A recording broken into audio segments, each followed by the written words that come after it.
Hello, good evening students. कैसे हो आप? आशा करता हूँ बहुत अच्छे होंगे।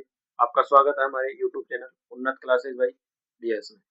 दोस्तों, अपन अधिगम पढ़ रहे हैं। अधिगम के सिद्धांतों के बारे में अपन चर्चा कर रहे हैं। सिद्धांतों के बारे में अपन ने जो चर्चा की है वो अपन ने की है उद्दीपन अनुक्रिया सिद्धांत की। इस उद्दीपन अनुक्रिया सिद्धांत की बात की है, उससे पहले अपन ने की थी अनुकूलित अनुक्रिया का सिद्धांत, जो कि किसने दिया था? अनुकूलित अनुक्रिया का सिद्धांत आपका दिया किसने था? अनुकूलित अनुक्रिया का सिद्धांत आपका पावलोव द्वारा दिया गया था। पावलोव ने ये सिद्धांत देते हुए किस पे प्रयोग किया था? इन्होंने पावलोव ने किस पे प्रयोग किया था? कुत्ते पे। तो कुत्ते पे किस प्रकार से प्रयोग किया था? कुत्ते को किसी चीज से अनुबंधित करने के लिए ये प्रयोग किया था कि एक बालक या एक व्यक्ति को अपन किस तरीके से किसी कार्य से अनुबंधित कर कोई कार्य कर सकते हैं। उसके बाद इसी सिद्धांत के अपन ने उपनामों की बात की थी। इसी सिद्धांत के अपने उपनाम जो देखे थे वो अपन ने देखे थे। शास्त्रीय अनुबंधन का सिद्धांत, एसआर थ्योरी, प्राचीन अनुबंधन का सिद्धांत, अनुबंधित अनुक्रिया का सिद्धांत, परंपरागत अनुबंधन का सिद्धांत, क्लासिकल थ्योरी। इसी में अपन चार संकेतों की बात की थी। चार संकेत कौन कौन से थे? यूसीएस, यूसीआर और सीएस और सीआर। इन सब की बात की थी। जो आपका जो क्लासिकल थ्योरी है वो आपको 1904 में दिया था और देने वाले जो मनोवैज्ञानिक थे वो आपके कौन थे?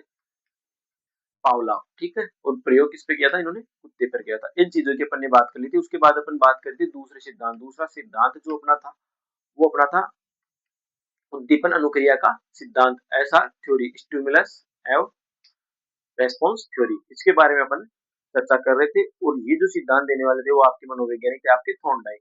थॉर्नडाइक ने सबसे पहले जो इसे इन्हें अपन मनोविज्ञान का या पहला मनोवैज्ञानिक कहते हैं।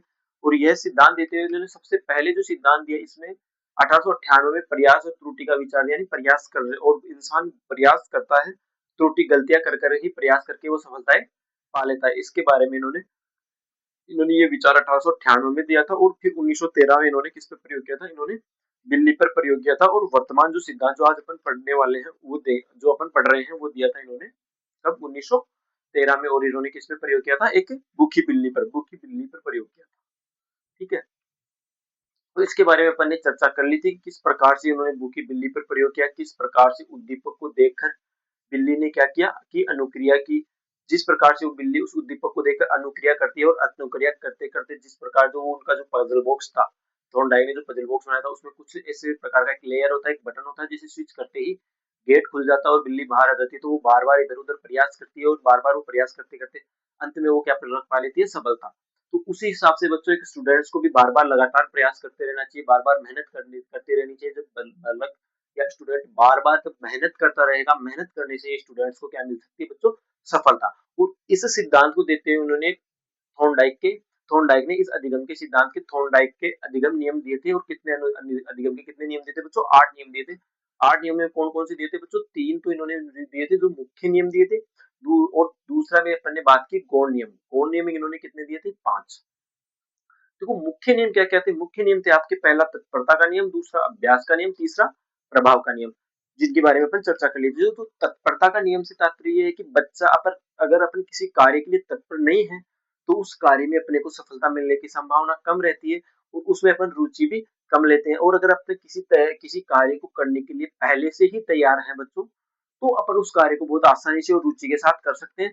तो उसके लिए अपन ने उदाहरण देखा था कि अपन एक स्टूडेंट्स या एक छात्र को अपन विद्यालय तो भेज सकते हैं लेकिन उसे पढ़ने के लिए मजबूर नहीं कर सकते। इस प्रकार का इस तत्परता के नियम, यानी कि क्योंकि वो बच्चा चाहता ही नहीं, वो उस समय पढ़ना ही नहीं चाह रहा, बच्चा खेलना चाह रहा है, तो वो उसमें पढ़ने में रुचि नहीं देगा और वो सफलताएं नहीं प्राप्त करेगा। ऐसे बात की थी। और उसी प्रकार से अपन ने बात किया था कि एक मजदूर या एक किसान को अपन खेत तक ले जा सकते हैं लेकिन उससे काम करने के लिए बाध्य नहीं कर सकते, काम करने के लिए मजबूर नहीं कर सकते। ऐसे अपन ने बात की थी। और फिर इसके बाद अपन ने जो देखा था वो देखा था आपका अभ्यास का नियम, कि बालक को किसी भी कार्य करने के लिए बार बार अभ्यास की आवश्यकता होती है, बार बार प्रयास करते रहना चाहिए। अगर बालक प्रयास करना बंद कर देता है तो उसको सफलता मिलने की संभावना कम हो जाती है। बच्चों स्टूडेंट्स लाइफ में या जो अभी आप जिस एज में काम कर रहे हो, जिस एज में भी आप हो, जिस प्रकार से आपको प्रयास करते रहने चाहिए, आज असफलताओं से आपको हार नहीं मानना चाहिए। आप बार बार अगर अभ्यास करते रहते हो, आपने आज अभ्यास किया, मान लो सफलता आपको इस परीक्षा में सफलता नहीं मिली तो अगली परीक्षा में सफलता नहीं। अगर आप हताश होकर निराश होकर बैठ जाते हो बच्चों तो सफलता नहीं मिलती, लेकिन आप बार बार प्रयास कर रहे हो, बार बार अभ्यास कर रहे हो तो आपको सफलता मिलती है। तो बच्चों कंटिन्यू आपने को क्या करते रहना चाहिए? प्रयास करते रहना चाहिए, सफलता मिले या ना मिले, क्योंकि एक समय ऐसा आएगा, उस समय आपको बहुत अच्छी सफलता मिलेगी और लोग आपको आपका सम्मान करेंगे, ठीक है। तो इसी संबंध में एक उदाहरण देखा था कि एक जो टीम होती है वो हर हमेशा तो विजेता रहती है, लेकिन एक बार वो विजेता नहीं रहती, वो हार जाती है। तो उसका रीजन क्या बताया जाता है? उसका रीजन ये होता है कि बच्चों, एक स्टूडेंट्स लाइफ भी यही है कि आपको बार-बार अभ्यास करना चाहिए। आप किसी कार्य को करने के लिए अगर बार-बार अभ्यास कर रहे हो तो आपको सफलता मिलने की संभावनाएँ होती है, और अगर आप अभ्यास नहीं करते हो तो सफलता की क्या संभावनाएँ कम होती है, ठीक है। ठीक, आपने तीसरे की बात की थी, प्रभाव का नियम। तो जो आपके ऊपर कई प्रकार से व्यक्तियों के कई प्रकार से आने वाले जो परिणाम है, उससे जो प्रभाव आते हैं, जो परिणामों से आपके किसी अन्य के विचार आपके ऊपर कोई प्रभाव छोड़ रहे हैं, तो वो आपका क्या है? प्रभाव का नियम। उसके बाद अपन ने बात की थी गौण नियमों की। गौण नियम में अपन ने पहले बात कर ली थी आपका भू प्रतिक्रिया नियम। भू प्रतिक्रिया नियम के बारे में अपन पढ़ लिए थे।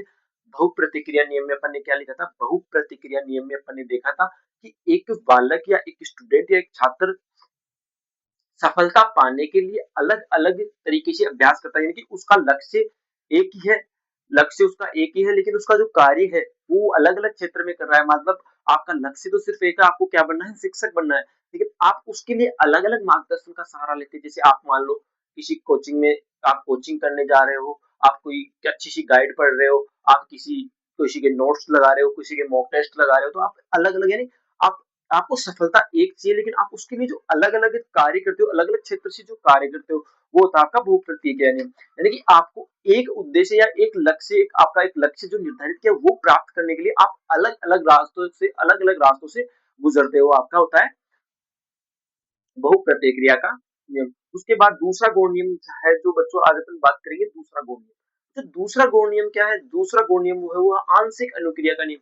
यानी कि आपको पढ़ने के लिए ये नहीं कि आपके पास बहुत बड़ा मैटर है तो आप उसको एक साथ ना पढ़कर आपको उसको छोटे-छोटे अंशों में डिवाइड करके, छोटे-छोटे भागों में डिवाइड करके पढ़ रहे हैं, तो वो आपके लिए अच्छा, या आपकी वो आपके व्यवहार में आ जाती है और आपको सफलता मिल जाती है, और सफलता मिलने की संभावना अधिक रहती है। जैसे आपके सामने, जैसे मान लो आपके पास रीड का बहुत बड़ा सिलेबस है, तो आप उसको एक साथ पढ़ने के बजाय आप उसको अलग-अलग भागों में डिवाइड करके, छोटे-छोटे अंशों में डिवाइड करके जब पढ़ोगे, तब वो आपको अच्छे से कंटेस्ट होगा, अच्छे से आपको उसमें सफलता मिलने की संभावना होती है। तो बच्चों, अपन बात कर रहे हैं किसकी?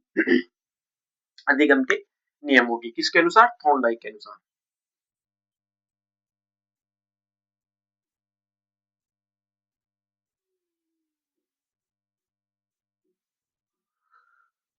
देने वाले कौन है आपके? थॉर्नडाइक, ठीक है। ये बातें अपन इनमें चर्चा कर ली थी। अपन ने पहले मुख्य नियम पढ़ लिए थे, ठीक है। अब अपन पढ़ रहे थे दूसरे प्रकार के नियम। कौन से नियम? गौण नियम। गौण नियम में भी अपन ने पहला एक पढ़ लिया था, बहु प्रतिक्रिया का नियम।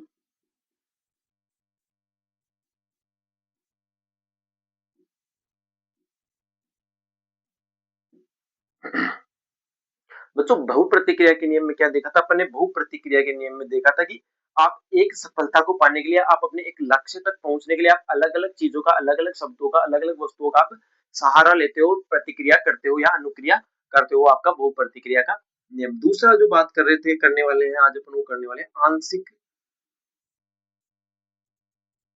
आंशिक क्रिया या आंशिक अनुक्रिया का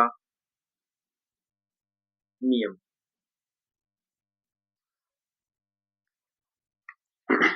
अब जो आंशिक अनुक्रिया के नियम में क्या होता है? आंशिक अनुक्रिया के नियम में आपका क्या होता है कि आंशिक अनुक्रिया में मतलब आपके पास एक बहुत बड़ी इकाई है, या एक बहुत बड़ा सिलेबस है, या एक बहुत बड़ा टॉपिक है, तो आप उसको छोटे-छोटे भागों में डिवाइड करके जब पढ़ते हो, तो आप उसमें सफलता प्राप्त आसानी से कर लेते हो, यानी वो आपको कंठस्थ जल्दी हो जाता है। तो यानी आप एक इकाई को पूरा करने के लिए आपको अलग-अलग अंशों से आधार पर छोटे-छोटे टुकड़ों में या छोटे-छोटे भागों में आप उसको पढ़कर सफलता तक या उसको पूर्णता तक ले जाते हो। जैसे अपन ने स्टार्ट किया सिलेबस रीड का, तो अपन एक साथ तो रीड का सिलेबस कर नहीं सकते, तो अपन धीरे-धीरे एक-एक टॉपिक अपन इसमें पढ़ेंगे, पढ़ते हैं, ठीक है।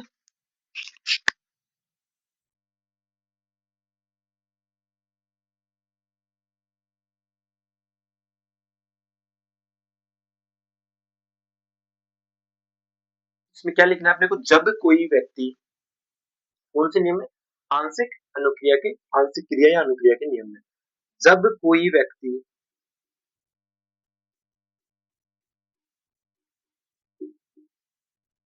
जब कोई व्यक्ति या जब कोई कार्य इस प्रकार का हो, कोई कार्य इस प्रकार का हो, जब कोई कार्य इस प्रकार का हो या कोई विषय वस्तु इस प्रकार की हो या कोई विषय वस्तु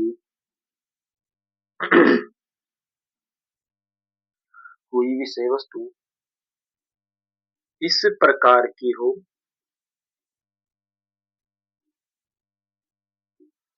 या जब कोई कार्य इस प्रकार का हो या कोई वस्तु इस प्रकार की हो जिसे अलग अलग प्रकार की अथवा व्यवहार की विषय वस्तु हो अलग अलग भागों में विभाजित करते हुए जिसे अलग अलग भागों में विभाजित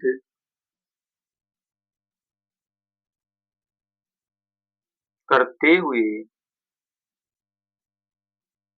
करते हुए पूर्णता करते हुए पूर्णता की करते हुए पूर्णता की ओर ले जाना आंशिक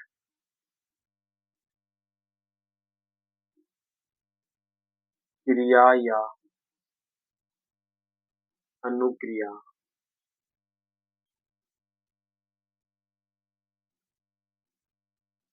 कहलाती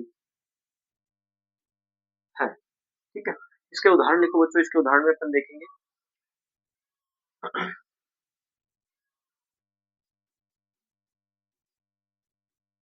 एक शिक्षक को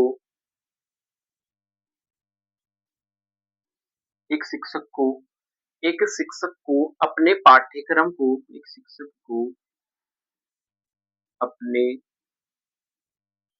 पाठ्यक्रम को अलग अलग अंशों या इकाइयों में विभाजित करके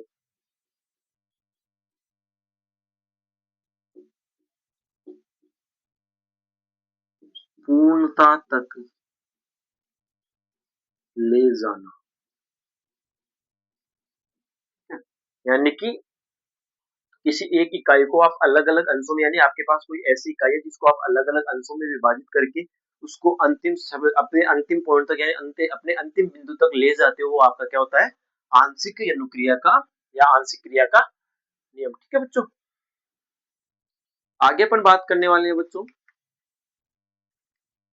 आगे जो अपन बात करेंगे वो करेंगे अपन सादृश्यता का नियम। ठीक है, यानी कि सादृश्यता का नियम क्या होता है?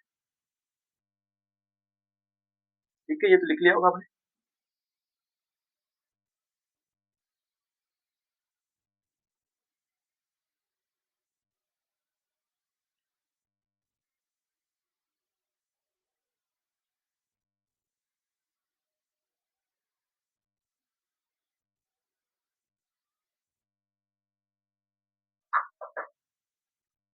सादृश्यता का नियम क्या कहता है? अपन क्या देखेंगे सादृश्यता के नियम में जो अपन देखेंगे वो ये देखेंगे सादृश्यता नियम क्या होता है कि आप किसी व्यक्ति के व्यवहार को अच्छा यानी कि कोई व्यक्ति या कोई भी आपके सामने कोई अगर अच्छा कार्य करता है तो आप उसके उस अच्छे कार्य को अपने जीवन में आत्मसात कर लेते हो या अपने जीवन में अपना लेते हो या अपने जीवन में लागू कर लेते हो या अपने जीवन में या अपने व्यवहार में उसे आसानी से उपयोग में ले लेते हो, वही आपका होता है सादृश्यता का नियम।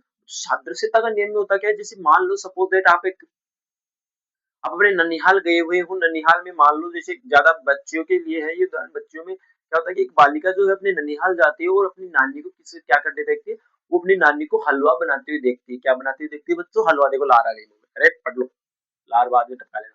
हाँ, तो क्या हलवा बनाते हुए देखती है और फिर वो वहां तो देख रही है, वो वहां पे बहुत ध्यान से देख रही है, लेकिन फिर जब वो घर आती है तो अपने घर आकर वो क्या कार्य कर लेती है? वो आप खुद हलवा बनाना प्रारंभ कर देती है और सबको हलवा बनाकर खिला देती है। तो उसने क्या किया? सादृश्य। यानी कि उसने किसी को देखकर कोई अनुक्रिया की या किसी को देखकर अपने अनुरूप अनुक्रिया की। उसी प्रकार से एक बालक होता है, अपने ननिहाल जाता है, अपने नाना जी या मामा जी को कोई अच्छा कार्य करते हुए देखता है। जैसे मान लो नाना जी किसी की सेवा कर रहे हैं, किसी की सहायता कर रहे हैं, तो आपने देखा और आप घर आके अपने नाना जी की तरह किसी अन्य की सहायता करते हो, आप अपने किसी व्यवहारिक या किसी परिचित या किसी अजनबी की आप सहायता करते हो, तब आपने क्या किया? आपने सादृश्यता से किया, क्योंकि आपने वो चीज़ कहाँ से सीखी है? आपने वो चीज़ अपने ननिहाल से, अपने नाना जी से सीखी है। उसी प्रकार बच्ची ने हलवा बनाना कहाँ से सीखा? बच्ची ने हलवा बनाना अपनी नानी से सीखा या अपने ननिहाल से सीखा। बच्चों इसमें लिखो। तीसरा जो अपना है वो आपका है साहचर्यता का नियम। सादृश्यता का नियम यानी कि देखना, सादृश्य यानी देखना, स्वयं देखना। सादृश्यता का नियम, ठीक है। सादृश्यता का नियम में बच्चों क्या होता है? सादृश्यता का नियम में आप किसी को कार्य करते हुए देखते हो, आपको उसका कार्य अच्छा लगता है, आपको वो कार्य पसंद आता है और आप वह अनुक्रिया या वो क्रिया आप अपने घर आकर स्वयं करना प्रारंभ करते हो। तो आपने क्या किया? आपने सादृश्य यानी देख कर सीखा। तो इसमें लिखो, जब कोई व्यक्ति या बालक, जब कोई व्यक्ति या जब कोई व्यक्ति या बालक किसी व्यवहार को होते हुए देखता है, बालक किसी व्यवहार को होते हुए, किसी व्यवहार को होते हुए देखता है, किसी व्यवहार को होते हुए देखता है, तो वह व्यक्ति यदि उस व्यवहार या कार्य को व्यवहार या कार्य को अच्छा मानता है, अच्छा मानता है और आत्मसात करता है। यानी कि जब कोई बालक या व्यक्ति किसी व्यवहार को देखता है, किसी व्यवहार को महसूस करता है और उसको कार्य अगर अच्छा लगता है, तो वो अपने अपने व्यवहार में अपना लेता है या उसको अपने व्यवहार में ऐड कर लेता है, वो उसको आत्मसात कर लेता है और फिर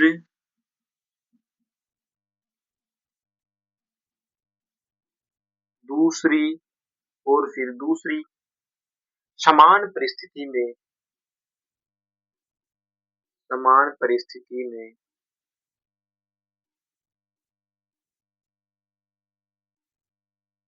उसका समान परिस्थिति में उसका उपयोग आसानी से कर लेता है, ठीक है।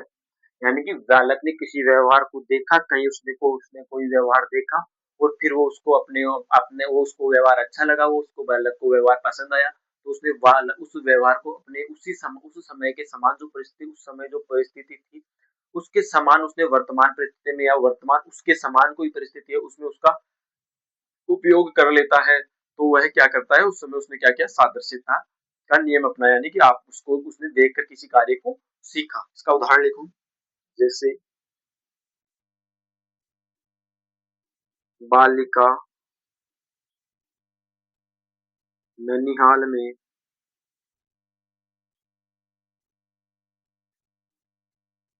हलवा बनाते हुए देखती है, बनाते हुए देखती हलवा बनाते हुए देखती है और घर आकर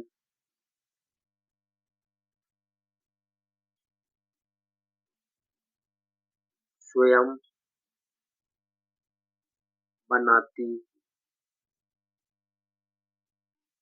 है, या बना लेती है, या घर आके स्वयं बना लेती है। तो बच्चों उसने क्या किया, उसने उस व्यवहार को किया, यानी कि एक बालिका ने अपना वो जो व्यवहार था वो वहां से सीखा, उसने बालक उस बालिका ने व्यवहार अपना अपना जो है व्यवहार सीखा, और व्यवहार को सीखकर उसने अपने जीवन में आत्मसात किया, अपने जीवन में उसको उतारा। जैसे उसने घर अपने ननिहाल में किसी को हलवा बनाते हुए देखा, क्या करते हुए देखा बच्चों, हलवा बनाते हुए देखा, और वो घर आती है और घर आके स्वयं भी हलवा बनाती है, और वो हलवा बहुत अच्छा बनता है, या वो हलवा उसका अच्छा बनता है क्योंकि उसने वहां उसको सीखा है। जब वो हलवा बना लेती है, यानी वो हलवा अच्छा बना लेती है, तो उसने उस व्यवहार को आत्मसात कर लिया था, वहां उसने वो व्यवहार सीखा था, वर्तमान परिस्थिति में उसने इस्तेमाल किया है। तो बालकों का भी उसी प्रकार से होता है, जो व्यवहार वो किसी परिस्थिति में करते हैं, उसको अगर वो अच्छा लगता है तो उसको अपने वर्तमान परिस्थिति में लागू कर लेते हैं। ठीक है, अगले सिद्धांत की बात करेंगे। अगला जो सिद्धांत आपका है मानसिक विन्यास या मानसिक स्थिति का नियम।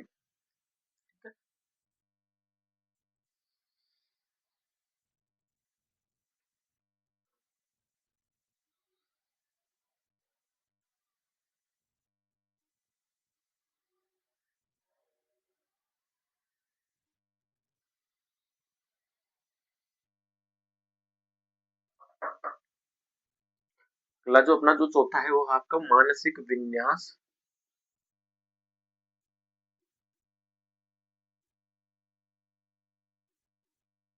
विन्यास या मानसिक स्थिति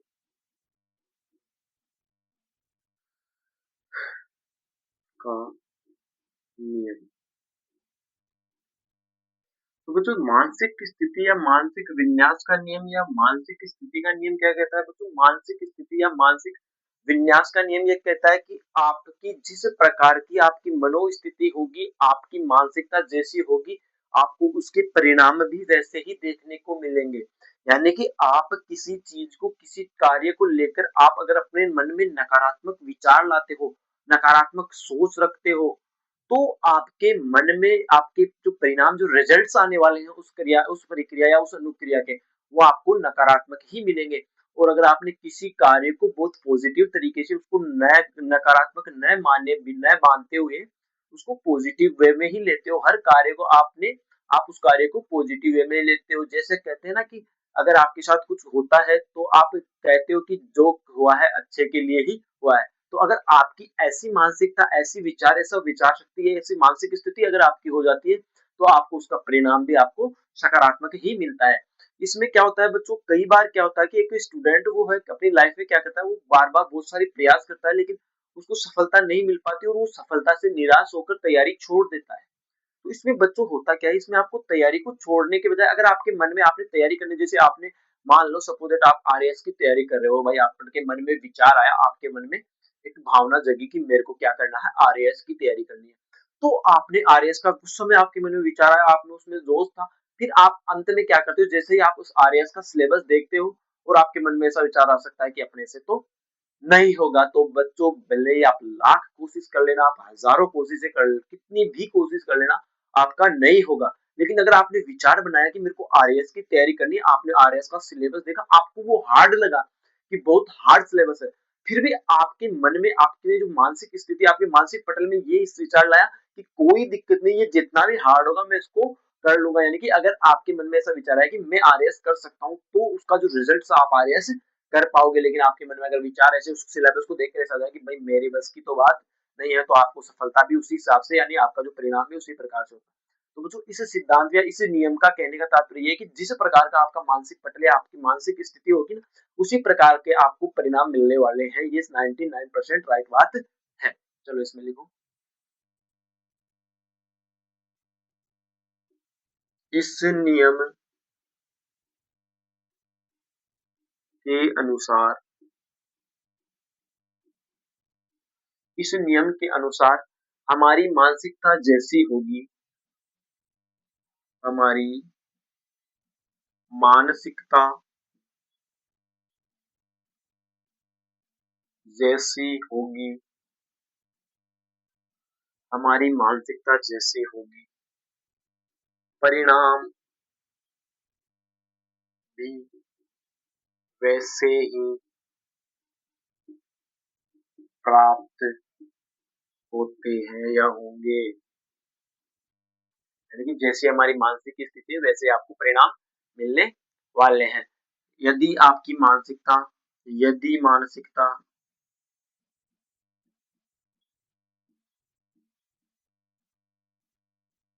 सकारात्मक यदि मानसिकता सकारात्मक है तो परिणाम भी सकारात्मक होंगे। यदि मानसिकता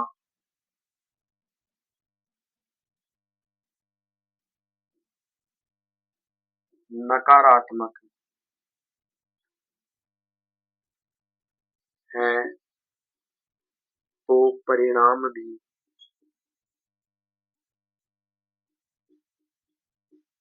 नकारात्मक होंगे या आएंगे। यानी कि जैसी आपकी मानसिकता है जैसी आपकी मानसिकता परिणाम आपको वैसे ही मिलने वाले हैं। जैसे अगर एक बालक सोच ले आपके उसके किसी एक बालक के मन में विचार आ जाए कि ये विषय कठिन है तो वो कंफर्म है वो उसे विषय कठिन लगने वाला है। लेकिन अगर बालक के मन में ऐसे विचार आ जाए कि ये तो सब्जेक्ट बहुत इजी है इसको तो मैं एक चुटकियों में एक आसानी से कर सकता हूँ तो वो सब्जेक्ट वो आसानी से कर लेगा। ठीक है।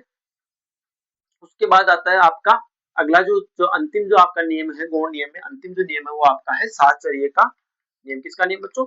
साहचर्य का नियम। साहचर्य का नियम से तात्पर्य होता है कि बच्चों यदि आपके व्यवहार यानी किसी एक प्राणी के व्यवहार का किसी दूसरे प्राणी पे सकारात्मक किसी दूसरे प्राणी पे व्यवहार देखने को मिलता है या उस प्राणी के व्यवहार में निम्न व्यवहार वाले प्राणी में अंतरित होता है यानी आप एक प्राणी का व्यवहार किसी अन्य प्राणी में अंतरण हो रहा है तो वो आपका क्या होगा?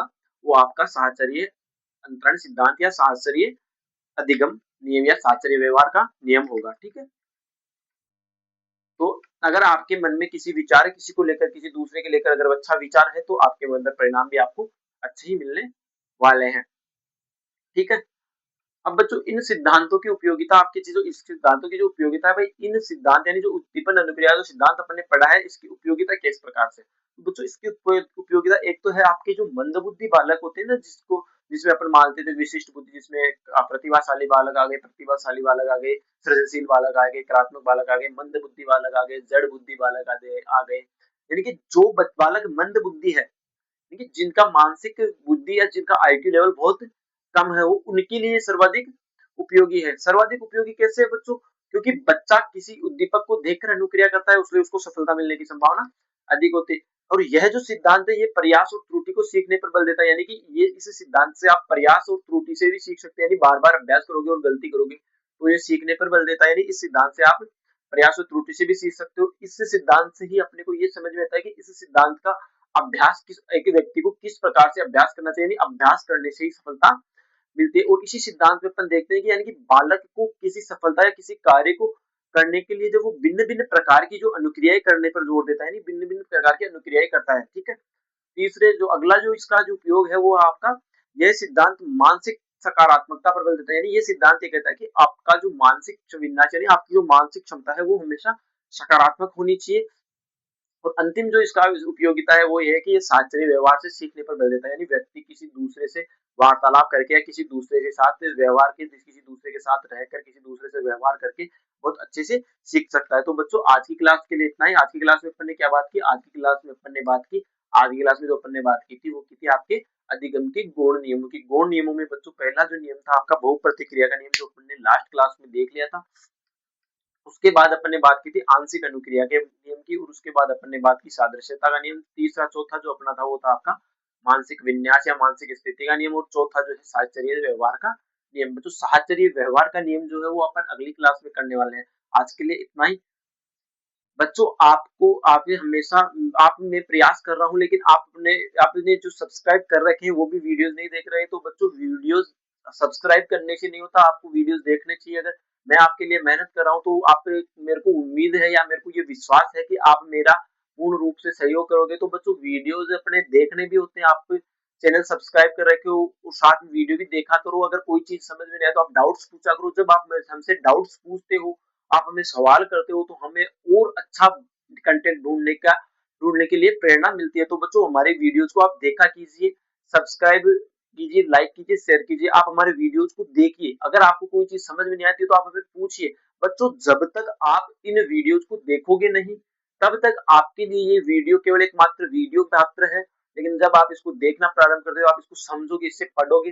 मतलब अब आप मान लो शुरू का तो 1-2 मिनट जब आप देखते हो तो आपको लगता है कि सर अच्छे से नहीं पढ़ा रहे, लेकिन मेरे कहने पर एक बार आप मेरे हर एक वीडियो को, ज्यादा भी नहीं तो आप 15-15, 20-20 मिनट अगर एक वीडियो को देखोगे ना, तो आपको बहुत अच्छा कंटेंट मिलने वाला है। बहुत अच्छा, कहीं भी जाके ढूंढ लेना, अलग-अलग कोचिंगों में भी जाके ढूंढ लेना, यही कंटेंट इससे इससे तो कम ही मिलेगा। इससे अच्छा कंटेंट आपको नहीं मिलने वाला, जो मैं आपको फ्री ऑफ कॉस्ट प्रोवाइड करा रहा हूँ। तो बच्चों, मैं आपसे ये तो उम्मीद कर ही सकता हूँ कि आप मेरा पूर्ण रूप से सहयोग करेंगे। आप हमारी वीडियोस को बहुत इंटरेस्ट के साथ देखें, हमारे वीडियोस पर कमेंट्स करें, आपका कोई डाउट हो वो हमें पूछे। तभी हमें अच्छे मोटिवेशन मिलता है, तभी हम आगे किसी अच्छा प्रयोग या अच्छा कार्य करने के लिए प्रेरित होते हैं। तो बच्चों, हमारे वीडियोस को देखिए, लाइक कीजिए, शेयर कीजिए, सब्सक्राइब कीजिए। धन्यवाद।